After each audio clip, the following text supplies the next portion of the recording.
Okay, so I'm delighted to welcome Vinos Samuel to the podcast today. Vinos is a workforce transformation specialist, and we've kind of had a few conversations in the past due to your interest in the services element, the services portion of that workforce transformation. In particular, a really interesting, thought-provoking post you wrote about the need to address services procurement and statement of work type engagement specifically in the APAC region. I'm delighted to have you on the podcast today, Vinos. How are you doing? I'm doing well. Thank you. Thank you for inviting me, and I'm looking forward to our chat today. Excellent stuff. Brilliant. So I know you've done some really interesting work. Particularly, we've spoken about the work you've done at Netflix, for example. But would you just be able to give people a little bit of background on how you've moved through your career and the different things that you've done? Because I know you've seen this kind of workforce transformation space from a few different angles. Absolutely, yeah. Um, if you look at my career trajectory, it's at the intersection of outsourcing projects, transformation in terms of HR, contingent talent, and recruitment. So in terms of the roles that I've played, I started with IQ Navigator back in the day when they had their technology to procure staff aug services. I led a couple of accounts and then moved to Singapore with Randstad and managed the portfolio of MSP accounts, which had elements of services in it, but it's predominantly temp for technology, banking, and financial services and pharma clients. For 2 to 3 years, I also did recruitment process outsourcing, where I solutioned and consulted with clients to build talent acquisition solutions across Asia with new technologies, with ATSs, with distributed sourcing centers, and so on. And recently with Netflix, I headed up contingent talent, HR operations, and talent acquisition operations. So the idea behind that role was a leader who owned the experience for employees, non-employees, and candidates together. So my experience, as you can say, is varied. It is at the intersection of transformation of workforce. How can you optimize different channels of hiring? How can you look at total talent and evolve workforce strategy towards something like that? Yeah, I think it's really interesting that you've had these multiple angles on it from that kind of the technology point of view, the staffing or kind of workforce solutions provider point of view, and then in-house, just Correct. addressing this whole issue of like, well, how does the organization get work done? Yeah. All of these different channels, they all feed into the overall capability of the organization. Um, and it does require all of those elements to be successful, I think, in the sense you need to apply the most appropriate and effective technology. You need to use these supporting organizations that bring their workforce expertise where required. And internally, you need to kind of have a clear strategy, really. That is correct. Yeah. In order to see these pieces together and kind of look at total talent, you need different lenses, right? Like, because if you're only have a TA lens, you're only looking at one channel of where your workforce can come in. But if you have the other lenses of services and contingent talent, internal mobility, and so on, then you can add them all together and then kind of see how best to meet the needs of the business, not just bracketing ourselves to say, hey, I need a net count, right? So that's the space that I'm super interested in. And after Netflix, I've been consulting with clients to help them rethink their workforce strategy in terms of channels of hiring, which includes services, and that's how we got connected, right? The way I see it philosophically, right? There are three waves that are kind of colliding together. One is, of course, AI. We talk a lot about it in terms of how AI is transforming not just automation, but it's coming for our brain work that we do. And that has a huge impact on how workforce will be designed, right? And then you have hybrid work. You can already see post-COVID, most of the workforce is distributed. They're not in the office. So they're already leading to ways of managing your workforce, which is not like before, where a manager would walk on the floor and meet people, greet people, know what their motivations are, etc. It's already distributed, and all your and then the distributed teams are delivering the output that you need. And then the third one is blended workforce, right? Because if you look at any organization, you do have full-time employees, but there's a big category of non-employees in the terms of temps, freelancers, and workers coming through statement of work, right? And all of these three coming together is kind of redefining what's the unit of an organization. It's not a headcount anymore, it's work, right? And if you redefine it that way, and you say, okay, this is the work, or this is the output that I need, and these are the skills that will determine it, where is the best way to get it, right? Do we have that internally? Do we have to go procure it? If you have to procure it, is it like a full-time hire? Is it a temp hire, etc.? So I think that's the lens that I'm super interested in. And because of my past experience, I think this all comes together. I like that. The unit of effort of an organization. I really like that. That's an interesting way to frame it. I had a great conversation with a guy called Neil Burton, who worked for EY for many years on a kind of procurement side, and he was talking about the extended enterprise. And there's various different ways to describe it, but that when you actually break it down to what's important here is the work. Yeah. And that's something that I mean, I remember I had a conversation with Bruce Morton many years ago, from Bruce from Allegis, and Bruce talking about the work, not the work. He wrote a book on it. Really, really interesting. So I like the way this is kind of an evolution of the sort of language that people are using, and it has to evolve. And the thing is, with everything changing so rapidly, I mean, even before the whole AI conversation, with the way that work was changing pre-COVID, Yeah. with the rise of kind of like gig working and more fractional based work, everything was changing really, really rapidly. Whereas before it had been job for life for a large, portion of post-industrialization history. And then suddenly you got this shift to some more flexible labor, contractors, Yeah. temporary labor. It's so much more complex and fast moving now that I feel like the market needs to catch up a bit sometimes. I agree. Yeah.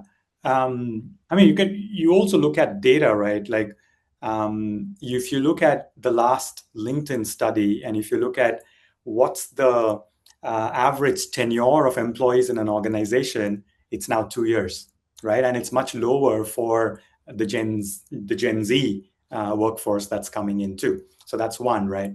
And on the other side, the need of the workforce is also changing. Like, they don't think about work as something that they would do for life.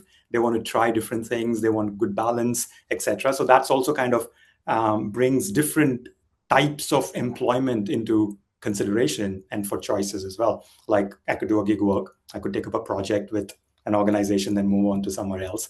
If I have certain skills, then I productize that. And how do I deliver that to an organization? So all of that is very, very interesting mix and dynamic that is playing out.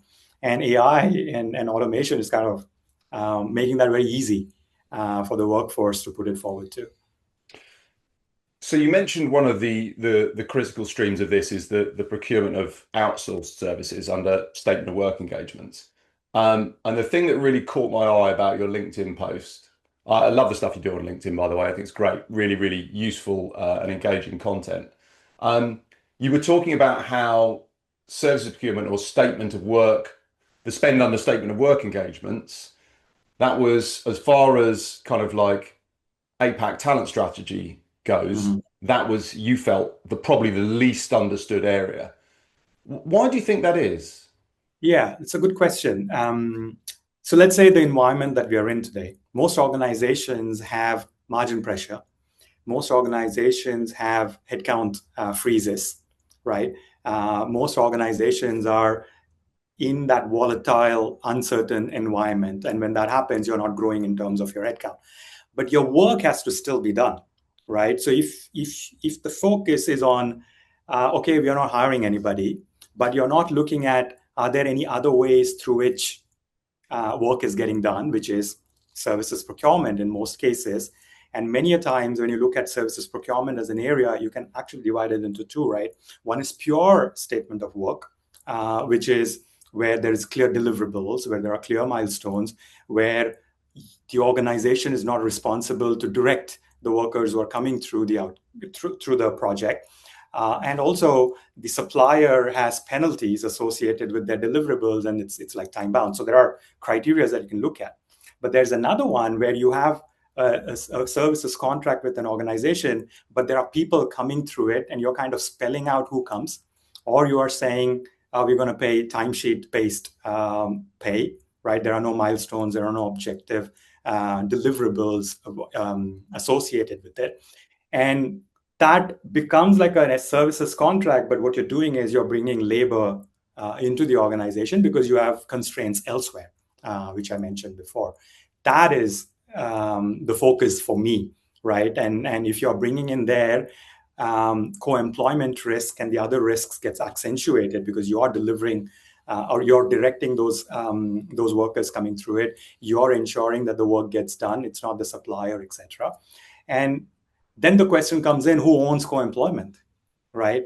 And when you look at services procurement owns it. When you look at full-time employees, HRBP and the other teams own it. When you look at temp workers and maybe independent contractors, contingent talent owns it, right? Then what happens to this category? Where do they sit? And who will ensure that the organization is not defaulting on any of these regulations, right? And that's why I think from a total talent perspective, all of this coming together makes a lot more sense from a compliance perspective, but also from a when you look at the analogy of work and what's the best way to get work done, then it kind of distributes there too. Yeah, it's very interesting. I would say that if you look at that full kind of workforce mix or work capability mix, I would say services procurement and statement of work is the least mature area globally by miles. Right. So I don't think it's specifically an Asia Pacific problem, but as you say, it's something that in terms of program maturity, traditionally the kind of like contingent workforce program maturity, these workforce solutions program maturity, it's kind of being led by the US.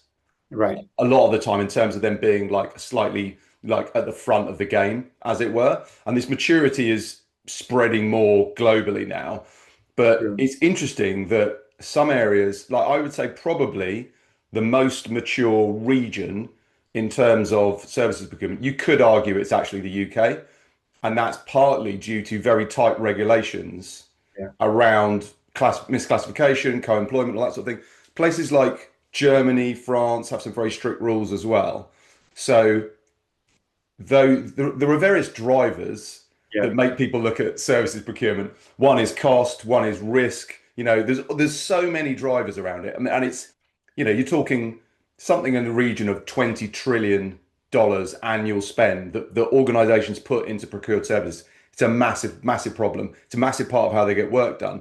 So therefore it makes sense to address it. But it is quite complex. And it's interesting what you talk about with this kind of gray area where you have what some people might term as kind of like body shopping, where you know it's kind of disguised under a statement of work, but really it's just headcount, contractors effectively that are under the direction and control of the organization. I mean, like I say, that is under very close scrutiny in highly regulated areas like the UK, in certain areas of Europe. I think it's coming in slightly more into the US.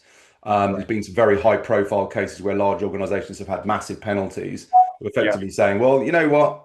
You're treating these people like employees, therefore you need to give them the benefits that employees have and pay the appropriate taxes.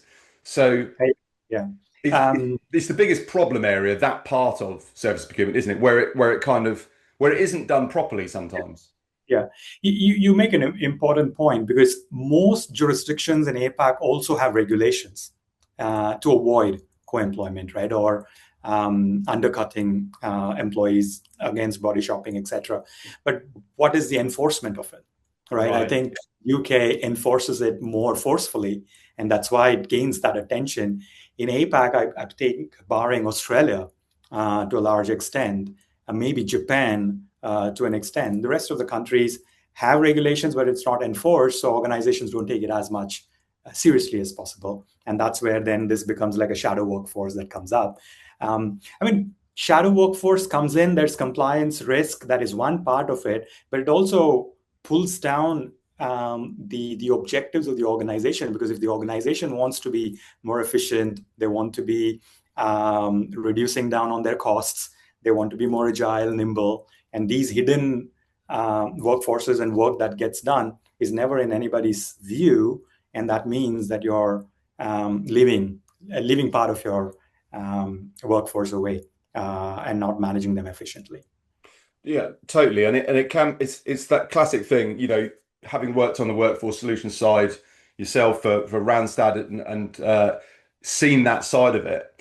We all, those of us who've had experience in that area, we all know the story. The organization says, this is how many, contingent workers we've got. The CEO asks, somebody says, how many non-employee workers have we got? I think we've got this many. And it turns out to be like 5 times the amount because there's people hidden left, right, and center. It is, like you say, if you don't have visibility over that, it's pretty negligent, really. And I mean, Yes. APAC is obviously a massive region with very kind of diverse mix of countries in there. And I'm sure some of them will take on tighter enforcement of that type of regulation before others, but it's something that's definitely becoming more of a thing. And I think it's partly because, governments and regulators are trying to keep up with the fact of how much this has grown. Right. And it's that classic thing you hear in workforce solutions circles of the squeezing the balloon. You have a Yeah. headcount freeze over here, and then workers pop up over there, and you squash that down, and something happens over here. So it's inevitable that that is going to be utilized when organizations need to get work done. But as you say, if they embrace it Yeah. and manage it as a genuine strategic part of their workforce mix, then they can leverage it effectively. That is correct. Yeah. And most organizations, in my opinion, and that's what we were trying to see how to best do it within Netflix as well. Like who is that one person who could determine like which is the right channel to go to, right? Most organizations have 3 or 4 different people, right? You have your HRBP, but HRBP is more focused towards TA. Then you have your procurement, then maybe a contingent talent team, which looks at temps. But then this category, which can be covered under services, but after that, it could become managed services or it could become a pure SOW. Nobody's doing it. Nobody's bringing it all together with one lens of how to measure the channel effectiveness, right? Like apples to apples. It's very different. Like, and nobody knows what's the cost of an output that comes from different channels. And nobody's gone into kind of determining it because it's not come under one umbrella. And I always thought if that, I mean, for total talent to work, I feel that there's one, most likely HRBPs, but HRBPs need to be like those channel effectiveness partners as well, right? Like when they're doing org design, when they're talking about how the org needs to evolve to meet the needs that they need to meet in terms of objectives for the next year, 2 years, or 3 years. What is the way that it can be done? Is it outsourced? Is it project-based? Is it temp, or is it full-time employees? And that's the missing link. Yeah, it's like somebody's got to be orchestrating this or, being the quarterback, if you want to put it in sporting terms. Somebody's got to be coordinating it. Just as a slight side note, there must be a lot of really frustrated data and insights people in a lot of organizations where the organizations need to know what are the Yeah. most effective ways for us to do work, how much does it cost to do it like this, what are the results if we do it like that. I know I've had many interesting conversations with Chris Radvansky, who used to be the head of insights for Magnet, one of the big kind of workforce solutions companies, and he's doing his own really cool stuff around workforce insights now. But the frustration is for people like Chris and people in organizations, is just they look at the different areas. Most of it can be measured. You can Mm. measure your permanent headcount. You know what's going on with that. You know what the salaries are. That's all fairly structured and organized. The contingent labor space around contractors and temps, I would argue, is it's pretty well developed. Yeah. It's pretty mature. The technology's been around since like the late 90s, early 2000s with the vendor management systems. And the programs that are in place, some of them are on, multiple generations of programs now where they're quite mature. The services space is where the real kind of lack of visibility is for most organizations. But because it's such a big part of it, usually 6 to 10 times the spend on contingent workers, that's just a huge, it's just this giant gap, really, isn't it? Yeah, absolutely. I mean, like, for example, I'll give you at Netflix, right? Like, if our temp and independent contractor spend was like X, um, SOW spend was 100X, right? So it Wow. was, right? But Yeah.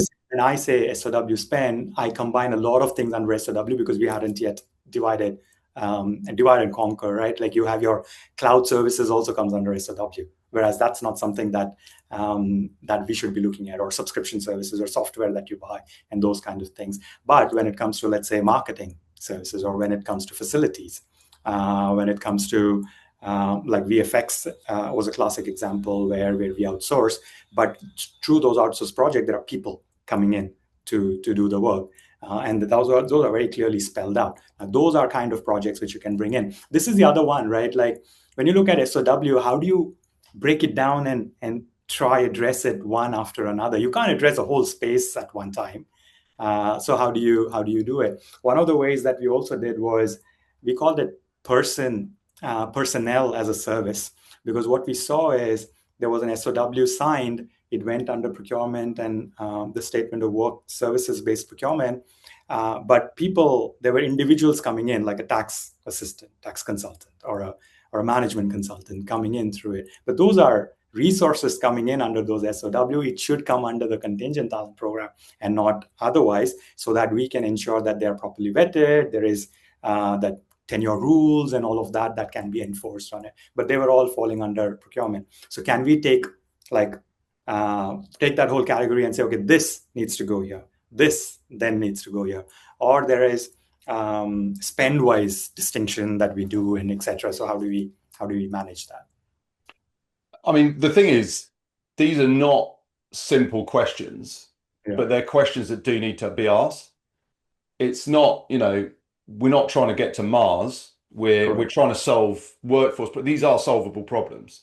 Yes. And if an organization puts a strategy and a structure in place and creates their definitions, then they can do this. I mean, it's really interesting when you talk about the different areas of services procurement and SOW.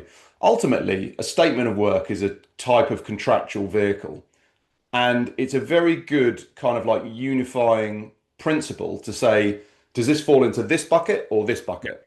If it's engaged under a statement of work or work order or task order type agreement where it's output driven, I will pay you X to deliver Y. You have the liability to do that, off you go.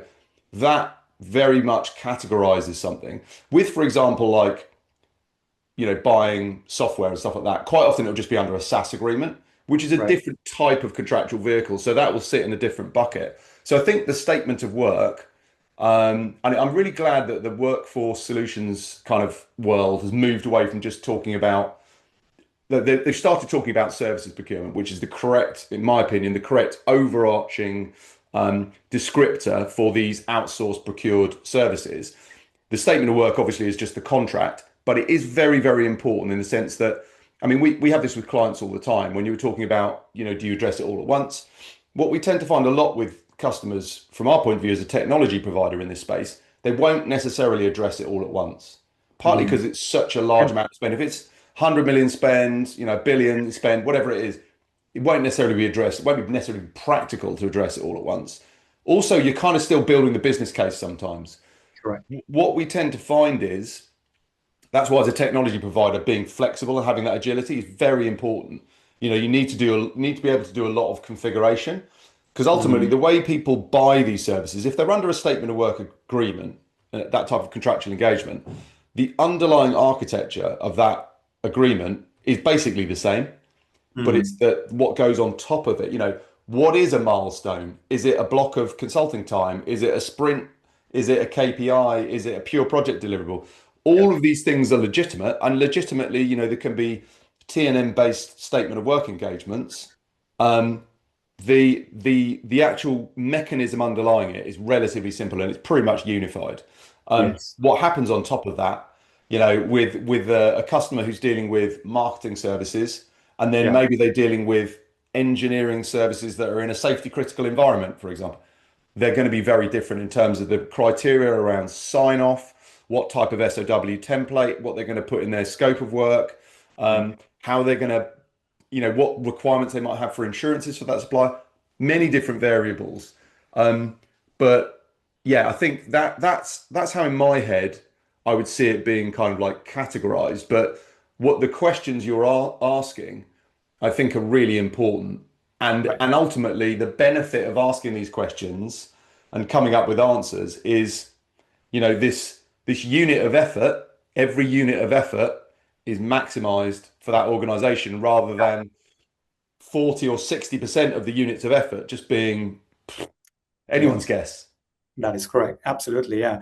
And you're right. It's difficult because the way I see it, it's not like a normal change management. This is an organizational wide change management because this is a mindset shift, and many of the top level decision makers in the business and in the support system, they are used to working in a certain way, and that becomes the norm.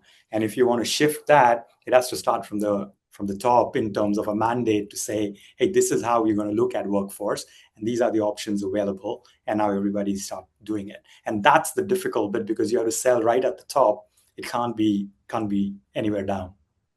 Do you know what? Like I say, I love the content you put out on LinkedIn. You always come up with some really interesting points. You ask the kind of difficult and interesting questions. I think there's definitely options for you to put together some really interesting stuff, expanding on your thoughts around this kind of whole concept of a unit of measurement, unit of organizational effort, because that's what CEOs need to worry about. And when you Yeah, talk about the mandate coming from the top, the CEO, the CFO, the COO, they need to be thinking, how are we doing the work that we need to do? right. Because the work that we do either delivers the product or the service that we provide to our customers. Yeah, So how are we getting this work done? How are we going to get it done in the future? What about when things change? What about when there's new work and our staff can't do that and our current suppliers can't do that? I think that's where the mandate needs to come from because, as a tech supplier in this services procurement space, specialist provider, we used to very much kind of approach the world in saying to procurement, we're going to make your life easier. But to a certain extent, does the yeah, business care enough about that? right. And what we've learned from dealing with these organizations, really the most important thing is about the end user being able to get work done as effectively as possible. Yeah, And that means you need to know whether the supplier is doing a good job. You need to be able to find the right suppliers. You need to be able to transact quickly. yeah, Of course, it needs to be compliant, and it needs to be cost effective for the organization for that end user to be making a good effort and good efficiency. So that is the real driver is, how good is the organization at getting work done and how can they leverage each channel, which is yeah, why I find it fascinating the way that you are taking this kind of total talent perspective on services procurement and kind right. of saying, you need to have a quarterback, you need to have somebody Yeah. coordinating this. I mean, do you think that we will soon see departments and organizations being structured in a way where, because the thing is, you've kind of previously got the total talent talk has always kind of, Yeah. it's never really got to where people wanted it to get to, partly because there's this big area of it is not solved yet. But you've had, people talk about strategic workforce planning and this centralization. What's your view on how that might look in the future? So I have hope, and it stems from a couple of observations, right? One, if you go like probably 7, 8 years back, most of the contingent talent programs also used to sit with procurement. But now you see a shift.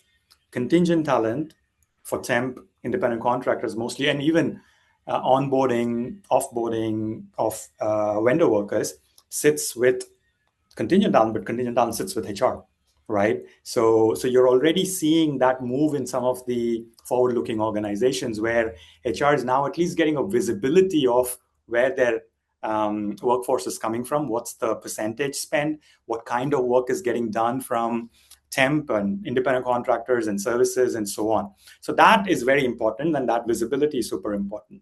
And once you have that, then when you see this shift of skills-based organization that most organizations from a talent strategy perspective are talking about, that is also kind of connected, right? Because once you start talking about what skills do we need for work to be done, then the next question is, where can you get those skills from? It's kind of saying, okay, I want to get this work done, not that I want to get a worker, but how do I get this work done? And skills-based organization is also connecting to it. So I see these merging together, and that would lead to total talent.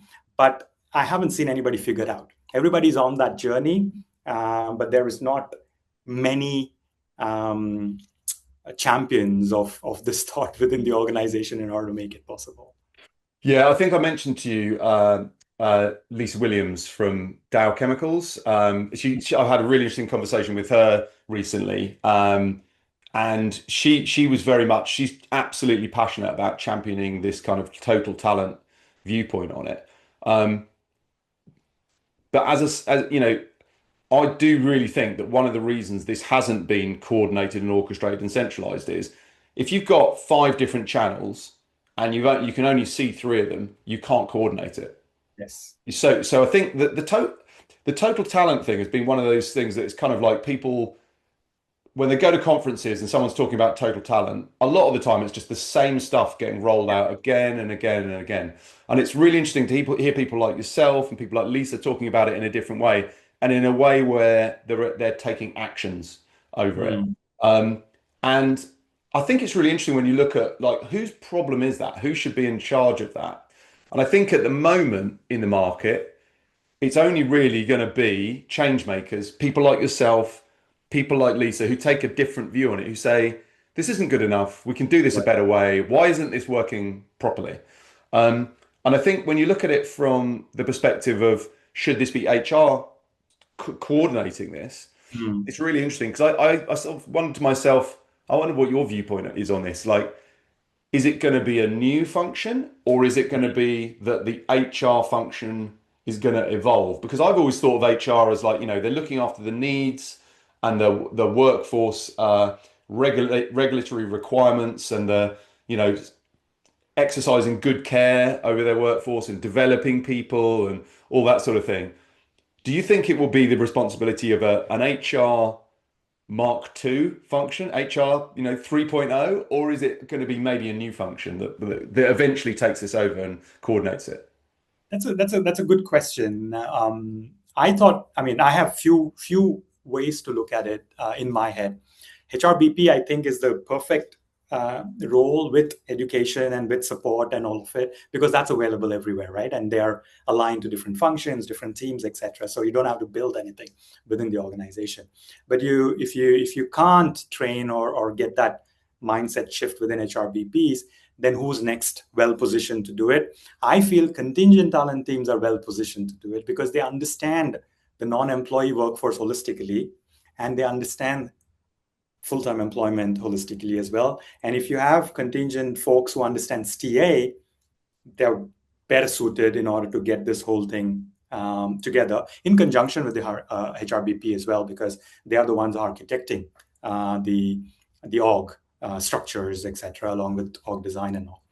Or there may be a third role that comes up, right, which kind of connects all of this together, and they are a partner whenever there's a need for hiring that arises within an organization. And then like a resource planning partner or somebody who comes in and says, okay, I know these are my options of channels that I can go to, but let me see what you need, right? And what is the problem that you're trying to solve? How do you want to evolve the business, maybe along with HRBP? And then say, okay, for this is the best way to do it, right? And then it goes to the COEs that come in, TA or CT or procurement, however.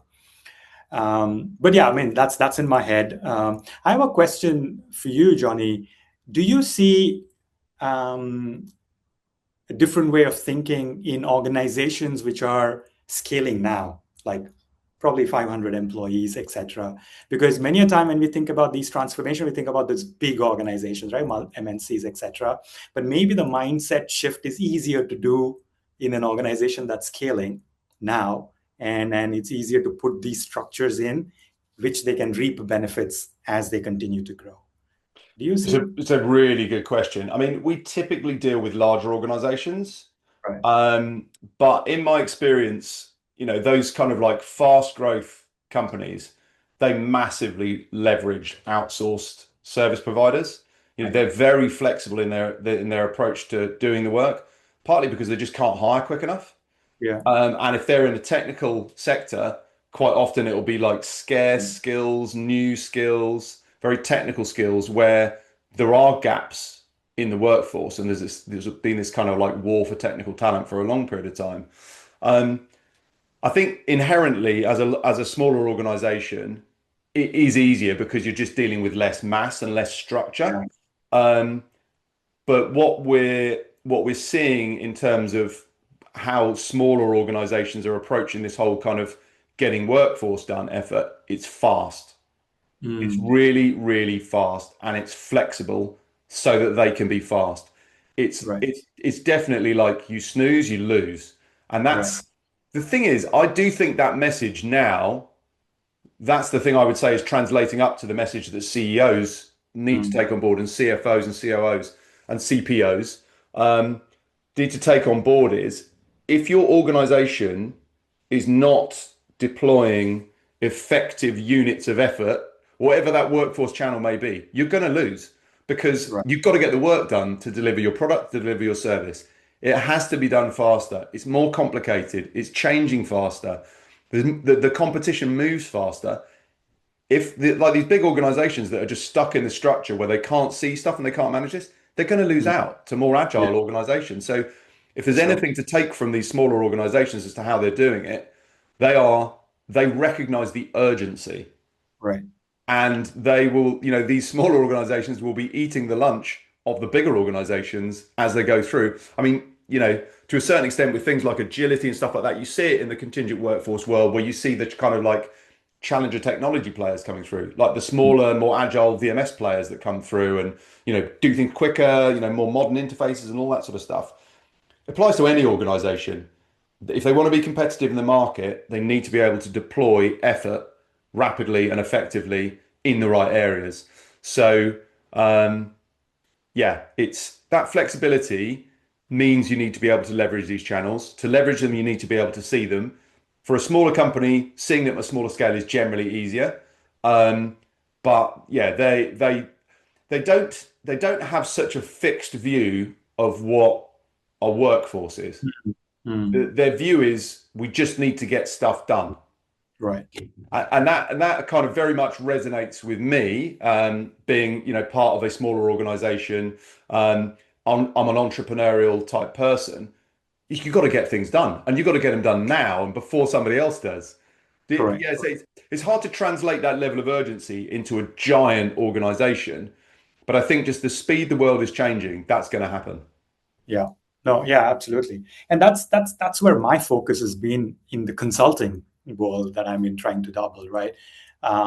Like these organizations that are at 1,000, 2,000 scaling fast and who would go to IPO, they are the ones who would take this mindset shift seriously and do something about it.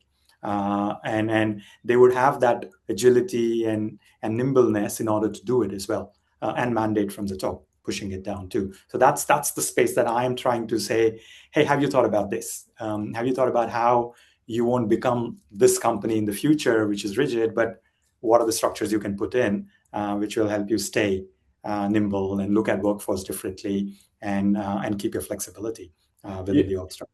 And do you know what? Netflix is possibly the best example of this kind of attitude that you could possibly have out there. What was it? The Blockbuster could have acquired them, and just that's never. That's the world changed, Yeah, and the Netflix are one of the kind of like 50 most valuable companies in the world now. I think yeah, that the world is changing really rapidly. And the companies that are at that size and scaling fast that you're talking about, your kind of target market, they've got an opportunity to really overtake much bigger organizations in the same way that Netflix proved that that can be done very effectively. So just coming back to your point about kind of centralization, I think it's really interesting looking at that from a kind of like, can you centralize it around a HR business partner function coordinating this and quarterbacking it? The difference between engaging a contract worker and engaging a supplying organization, I do think there's still a significant difference in the mechanism of how it's contracted, the way the relationship is managed, and procurement have got that expertise. So do you Sure. see this coordinating function more as in like drawing in the relevant other functions of the business where required? That is correct. Yeah. Yeah. Like if I play down, it's like a decision tree at the top, right? Which the business partner is helping go through, right? Like what are you procuring? Is it a personnel or is it a service? And if it's a service, is there a fixed milestone, or you want people to come through that service contract in order to do it? So that's how you kind of break it down. Even when it's full time that you're getting a personnel, there are questions like, do you see the role remain the same over the next 2 years, or you think this will evolve or change depending upon how the growth of your organization looks like?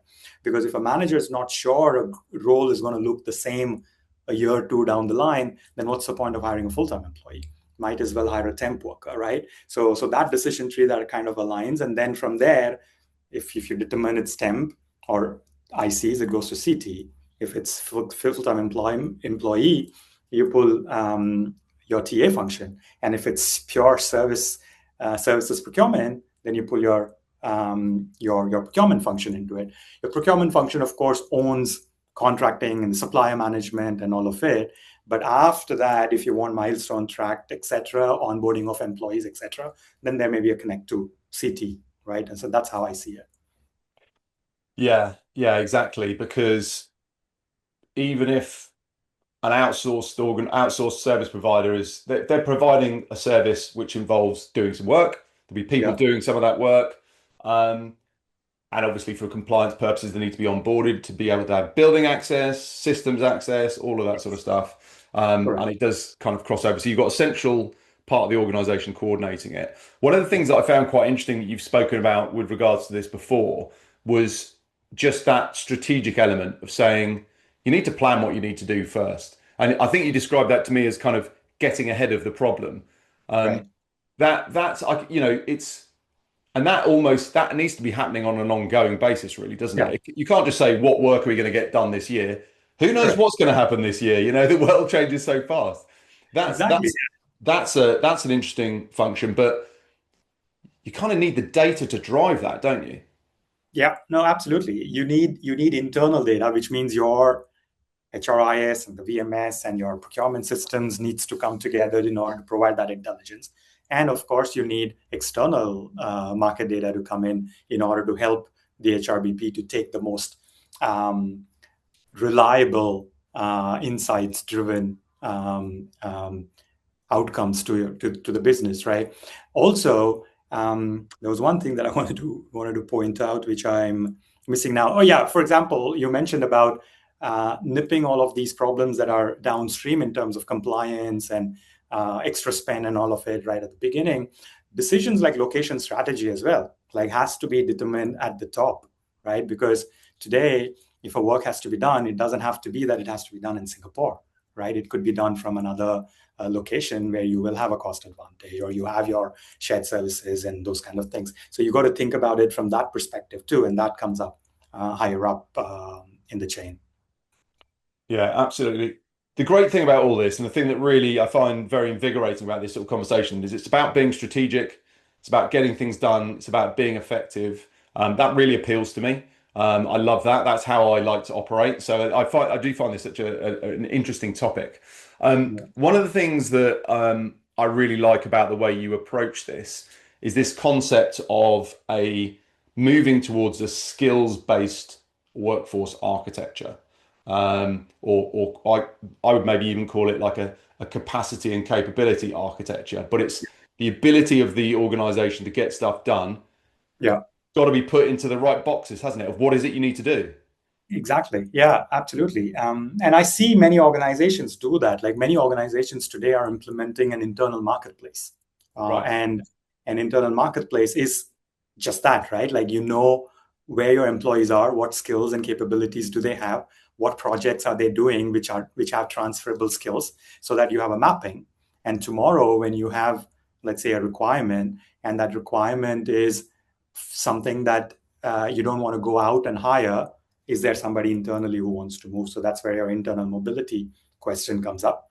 And if that work that you want to get done, can it be packaged as a project can be extended as a stretch project, or somebody who wants to build skills, etc., or wants to move into that function. Can they take on that project and do it for a while within your organization? So that's where that flexibility of having your people develop skills, you knowing where the skills are sitting, and how can you enable internal mobility comes in. And then you extend it to external world too. If it's not available internally, how would you go out and get those capabilities for you?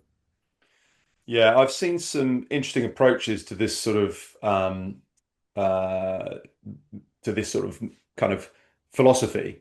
And for some organizations, particularly if they're working in like highly technological areas, they tend to employ what they refer to as like horizon planning. Hmm. So these are all the things that we do now.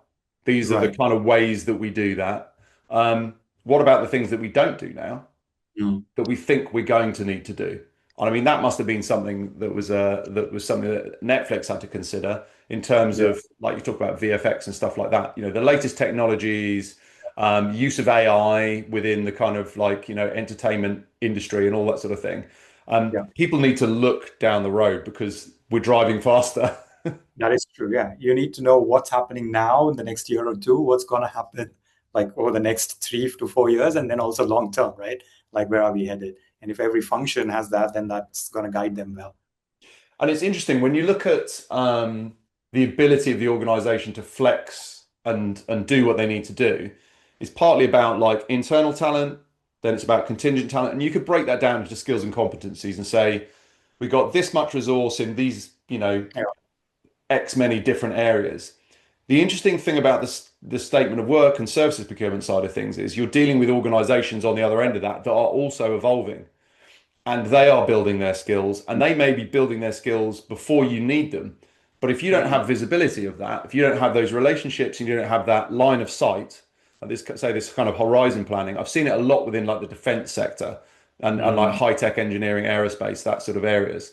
Um, those type of industries, they utilize, and I don't know if this is anything that you've come across before, but they tend to utilize within their services supply chain things called expressions of interest. So Right. when they're starting to actually like do this future analysis and this horizon planning, they'll go out to their supply chain and say, who does Mhm. this? Who has Yes. knowledge of X? Who can do Y? Who manages these particular technologies, or who has a capability, or who's building a capability in this area? And rather than it being a specific engagement of right, we're looking for somebody to do this right now, it's saying if and when this comes up, who's any good at this? Who's got capability? I find that Right. really interesting because that's something that if you're gathering that information in advance, you're really starting to think strategically, and you can flip that expression of interest into a requirement, a hard requirement at any period of time. And that for those types of industries where I've seen that happen, um, it allows them to work around effectively building that supply chain as Mm. well. So to say, Yeah. okay, our supply chain's great, but we've got these new areas, and actually nobody in our supply chain is even thinking about doing this. Yeah. We need to go out and source those suppliers and put them Right. on our kind of like, you know, build our supplier ecosystem further. Is that something you've come across at all? So not in terms of that per se, but in my previous roles, of course, supplier strategy, which was owned by procurement, of course, had these touch points with suppliers to know what other technologies are they getting into, what others um, uh, industries that they are doing projects in, etc. So that was a touch point. That was understanding of the supplier that the procurement team used to own, predominantly for two reasons, right? Because as an organization, you're also thinking about what's our core work and what's our non-core work, right? And once you define that, your core is not going to anybody, right? You have to keep it. Like for example, Netflix engineering, right, or the algorithm, it's not going to go to a supplier, right? So you don't need to know that. But anything else, right, which is peripheral, maybe, right? So if you want to think in terms of horizons, and these are things that are coming up. Is it core, non-core? If it's non-core, can we find out if our existing supply base has that potential or not? Yeah. Yeah, so when you look at this concept of a skills-based architecture, if that, I guess again, that plays into your thinking around it being need to be managed by a centralized orchestrating function, and whatever that function is. Um, it's really interesting what you just said about there about the supplier strategy. So that data from procurement, Has to come. absolutely, it has to feed in. So would you see it being like a unified skills architecture just across that? It's the organizational architecture. It's not an HR architecture. Yeah, correct. It's what the organization will need, right? Because it can't be HR. It has to be Yeah. for all the different functions, which means that it has to be fed from from the different business units up, right? And then it becomes one unified architecture. The thing is also, I mean, I keep hearing this like there are a lot of proponents of the skills based architecture, and there are also detractors, right? And if you look at here, the detractors, what they would say is, how do you know the skills that an employee is saying that I know is really skills they own, right? For example, like when we implemented internal marketplace, I had to go create my profile, and in that profile, of course, I could put my LinkedIn profile, the experiences, etc. The system would say, okay, based on your experience, these are skills that you have. You can add more, right? Maybe you've done a Python course, or etc. You can add. I can add anything, right? And then that becomes a skills architecture, right? So is that accurate? Is that not accurate? And also skills are changing too, right? Like what a role may need today is different from what it needs 6 months down the line. So how do you keep it refreshed? How do you ensure that it's more accurate? So there are a lot of other dynamics that plays out when you look at implementing it and ensuring that it runs, which maybe AI plays a role in kind of keeping it all Oh, together. 100%. I was literally just about to say that. I think this is a real area where our AI can play a role. I mean, we Yeah. see it in supplier capabilities.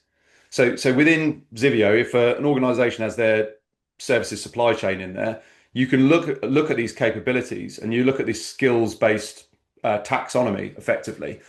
And one of the things that AI is amazing at doing is looking at the requirements, the skills and attributes and competencies in a requirement, the capabilities needed, and actually assessing a supplier, Mm. looking at everything that they talk about, looking at the past work they've done for that organization, looking at the competencies that maybe they've achieved kind of accreditations for and things like that. And it can give really interesting recommendations on the suitability of a particular supplier for particular types of competencies. And I think the same thing could be applied to individuals Yeah. because, you might, it may be that there's more accreditations required Yeah. for different skills and competencies.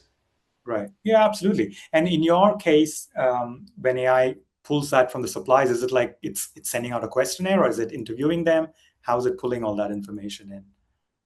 And that must be getting done on a regular basis, right? Like there should be a cadence to it. And Yeah, well, exactly. Well, it's almost kind of in real time because when the call comes out for we need this particular capability, it's mm, assessing at that moment in time, in real time, what does the capability of that supplier look like for right. what's the how good is that supplier for that particular capability? So they can look at things like previous project reviews for that specific organization. They can look at wider public information, what the capabilities that they have within any literature where they talk about themselves. These large language models, you know how rapidly they can go through that sort of information. But it's also things like ratings, reviews, how Yeah. well they've done, how their performance has been managed previously. Mm, So it's a real time measure, and it's something that is just that sort of side of the use of AI is just scaling out so quickly. It literally changing on a month to month basis as to how it can do that more effectively. And if you're, as we do, you're integrating with these large language models, we're not trying to solve the problem of how AI does that most effectively. We're trying to use the abilities of AI in the specific context that that yeah. user wants in that scenario. So yeah, it's incredible the level of information you can get from it and how quickly you can get it. And ultimately, as I say, things like accreditations are still really important. We have accreditations around skills and capabilities in Zivio where the organization has to basically provide some sort of evidence that they Mm, have those skills and capabilities. And the same potentially can be applied to people. right. And it could be that you need to take a particular assessment for a particular skill to get that accreditation and things like that. But as we said earlier, this is not trying to get to Mars. This is just trying to be organized. And Exactly. Yeah. actually, these are all really solvable problems.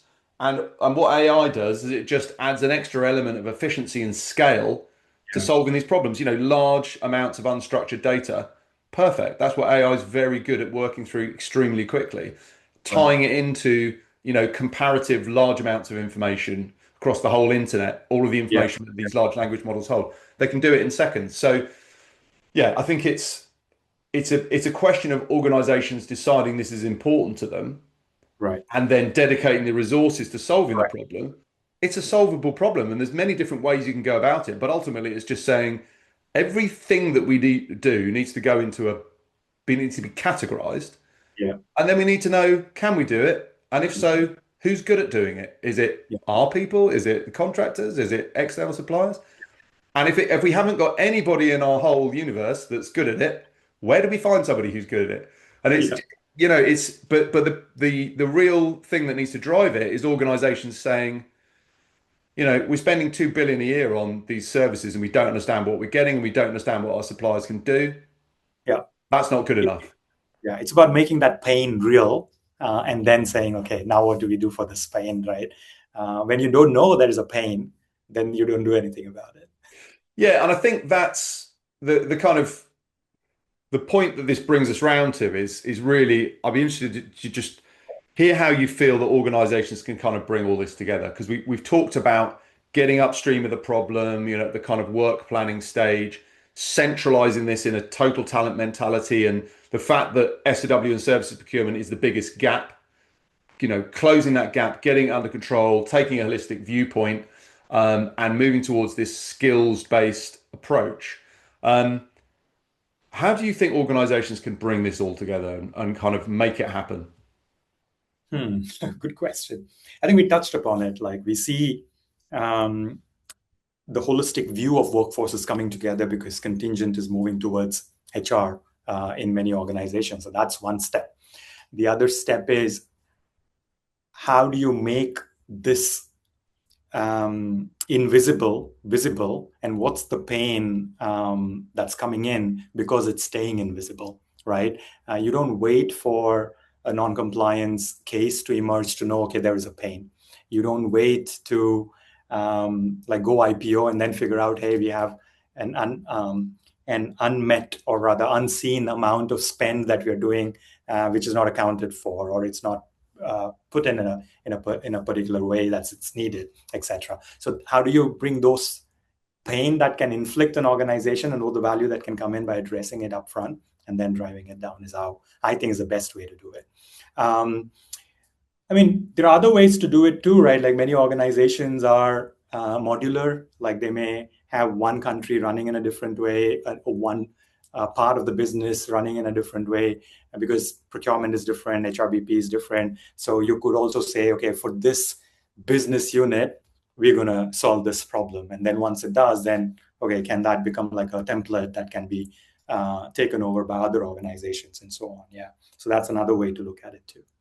Yeah, definitely. I think if you look at services procurement specifically, I think the way that technology is traditionally tried to be applied to it, if you take, for example, organizations that are trying to apply a VMS to look at services procurement, there's a few areas where I'd say that has slowed the market down. Ultimately, a VMS is looking at contingent workers. That's what their heartland is. So they're all about individual, hiring Johnny Dunning for X amount of days or whatever it might be. Whereas services procurement is engaging an external supplier to deliver an output or an outcome. Very different. So it's hard to apply worker-based and time-based technology to statement of work engagement. So I think that's one thing where the adoption that's slowed organizations down, if that's the only option, which is why organizations like Zivio exist to do it differently. But the other side of it is if you can only start with a very big program, and because contingent workforce is mature, the commercial models of those types of technology are designed around large programs. So you're not going to deploy it unless you're biting off a really big chunk, which stops a lot of people from ever getting started. So I think what you Mm. were saying about looking at whether there are parts of the organization that can try stuff out and Yeah, proof of concepts, that's something that we see all the time. yeah, Services procurement is complicated, services procurement is varied, the underlying architecture is similar. So you can apply it and say the fundamentals are the same, but the stuff that goes on top is going to vary department to department. So correct. the ability to try stuff and move fast, that's where you get emerging technologies that are trying to do things differently to break things down. And I think that's what the services procurement industry needs. break things down, get started, get moving, learn the lessons, apply the lessons, and move forward to the other parts of the business. Absolutely. Um, so I think I that's a also, really good point you made there in the sense organizations can't just do this all at once. yeah, impossible. And also, on the services procurement side, you have category owners for different kind of services procurement as well. So that also makes it a little difficult because you've got to get everybody together. But can you look at category by category? And that's how I think some of the MSPs are looking at it, right? Like when they want to extend into SOW, maybe what's the closest to contingent talent which falls under services procurement, which can be taken over, like maybe facilities or maybe marketing operations or something like that, and then you build on from there on. Yeah, for testing. Yeah, Yeah, well, uh, yeah, outsourced IT services are absolutely the biggest, IT and digital, biggest by far, and that does have a lot of kind of crossover with that grey area where there's scarce talent in that kind of contracting market. But yeah, I think you make a good point. The other point that I really like that you made, which I think is it's the most important point, is the pain. yes, Organizations have got to understand the pain that they have got, and it's it's essential for them to understand why this is crucial for them to yeah, address it. And I think it ties into something that you've alluded to before, which is it's a rapidly changing market, it's volatile, it's uncertain. We all know that. It seems to just be getting more volatile and uncertain. So the pace has increased yeah, and you need to keep pace. And if you don't keep pace, we use the Netflix blockbuster perfect example, companies will lose and they won't see it coming. If they're not paying attention, then they're gone. Just yeah, exactly like Netflix blockbuster. So that pain of organizations having this massive blind spot, that's the most critical thing that they need to realize. yeah, And if they don't, I think very quickly the organizations will suffer from that. mm, And for some of them, it will be too late.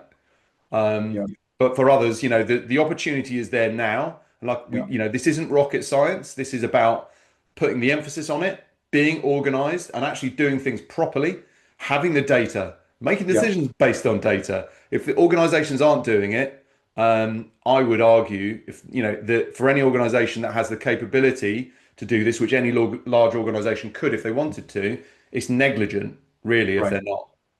If there was a best time to do this, it's now, right? Because you have AI available to do a lot of your heavy lifting. You have providers like yourself with a lot of knowledge. You have specialists in the market who understand this field and have a view. It's about getting all of that together and getting started.